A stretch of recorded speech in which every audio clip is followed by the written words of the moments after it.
Hello, and thanks for listening to this presentation, which is part of the Quick Takes for Sales Professionals series. Today's topic, cold calling, how to nail the first 20 seconds and engage your prospect. Cold calling to fill your sales funnel with new prospects is not an optional skill for an ambitious salesperson.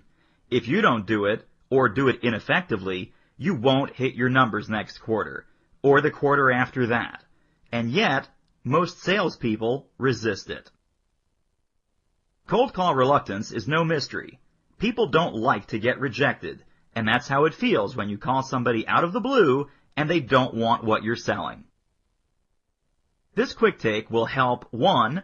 Beginners who go about cold calling all wrong and get hammered day in and day out. 2. Capable sellers who do some things right but still often feel rejected. And 3. Even seasoned vets who have to really kick themselves to do cold calling regularly. You will learn the number one mistake that triggers a prospect's flight response, guarantees rejection, and fuels cold call reluctance. Number 2, why cold calling is not a numbers game. 3, the 3 parts of a rock-solid cold calling script. And yes, you absolutely need one. And finally, number 4, why the best salespeople rarely feel the sting of rejection even on the coldest of cold calls. Let's start with the number 1 mistake. The worst thing you can possibly do during the first 20 seconds of a cold call is talk about your products and your company. When you do that, you're making the call about me. How would you feel if you met a stranger at a party and his first 20 seconds with you sounded like this? Hi, I'm Larry. I come from an old money family on Long Island. After graduating summa cum laude from Harvard, I worked 10 years at Goldman Sachs, and now run my own hedge fund. You'd be thinking, how fast can I get away from this guy? Why do people like this trigger your flight response?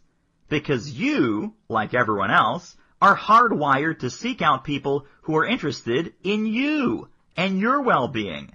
Larry has no interest in you. In fact, your subconscious perceives him as poised to suck the life out of you. But isn't that similar to what salespeople do when they call prospects and say, Hi, I'm Joe from Mega Widget Company. We're the premium global producer of widgets. We're known for our outstanding service and dedicated technical support. I'd like to meet with you and tell you about all the products and services that make us the market leader. The psychological reaction is identical to the one we had with Larry. What prospect wouldn't be thinking, how fast can I get this guy off the phone? Amateurs do this all the time because they simply don't know any better. But even experienced sellers get lazy and make cold calls that are too much about me. The slightest hint of me talk can trigger a flight mechanism. Fact is, impersonating Long Island Larry is the easy way to go. You're an expert on your company, its products, and the benefits you deliver. You could recite a cold call script about me in your sleep.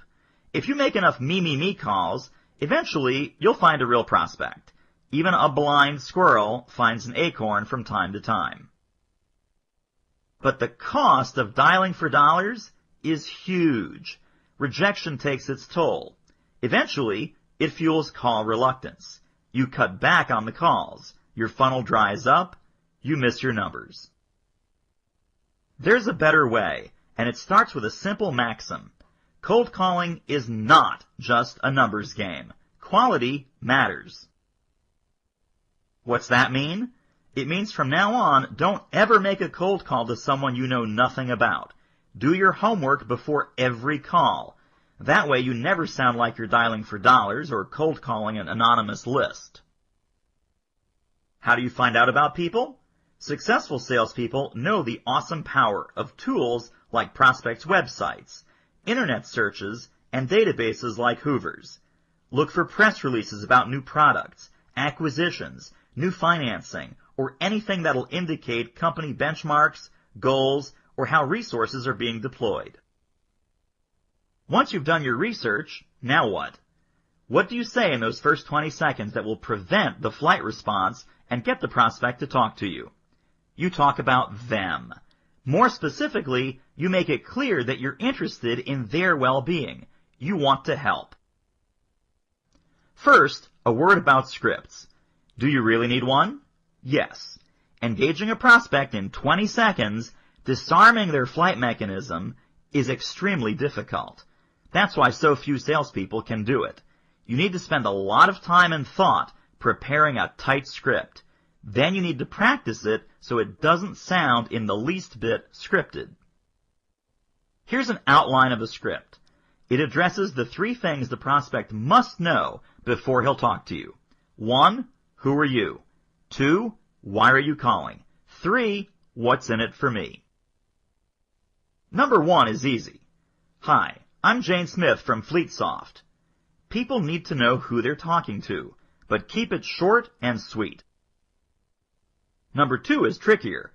Do you say, I'm calling because I want to sell you software that monitors your fleet of trucks? That's the real reason you're calling, right? Yes, but if you say that, your call is over. How about this? I'm calling because we have a new transportation software product that allows you to track your fleet capacity better than anything on the market. I'd love to show it to you. A little better, but tracking fleet capacity is a feature, not a benefit. And the prospect will translate, I'd love to show it to you, as I want to sell you, and it'll trigger his flight mechanism. The problem is that the seller is still ignoring the 3rd element of the successful cold call. What's in it for me? How about this? Hi, I'm Jane Smith from FleetSoft. I'm calling because we've developed a new transportation software product that allows companies to increase their average load capacity by as much as 40%. It's a quantum leap technology. Is that something you'd be interested in? Significantly better. It says why Jane is calling and promises an attractive benefit that any fleet operator would want. But the prospect couldn't care less about quantum leap technology, which sounds like hype. Finally, the closed-ended yes-no question is dangerous. There's a good chance the prospect will just say no, because he feels he's being sold. So, let's get it right. Here's an effective 20-second opening. Hi, I'm Jane Smith from FleetSoft. I'm calling because we've recently helped a number of transportation companies increase their average load capacity by as much as 40%. I know that at your company and others, there's pressure on margins these days. Can I ask you a few questions to see if there's any chance we could help your company as well? Why does this work? First, notice there's no mention of the product at all. Jane mentions the benefit, reinforcing her credibility by saying she's helped other companies boost their load capacity. Since she researched the prospect in advance, Jane can state with confidence that the prospect's company's profits are off this year, and she knows that anything close to a 40% capacity increase would be like manna from heaven. Then she requests permission to ask a few questions, which will be laser-focused on the prospect's current capacity benchmarks, its performance goals, and how it intends to deploy resources to achieve those goals. Jane will be looking for problems that her software might be able to solve. Stress that word might. Jane said the purpose of her questions was to see if there's any chance she could help.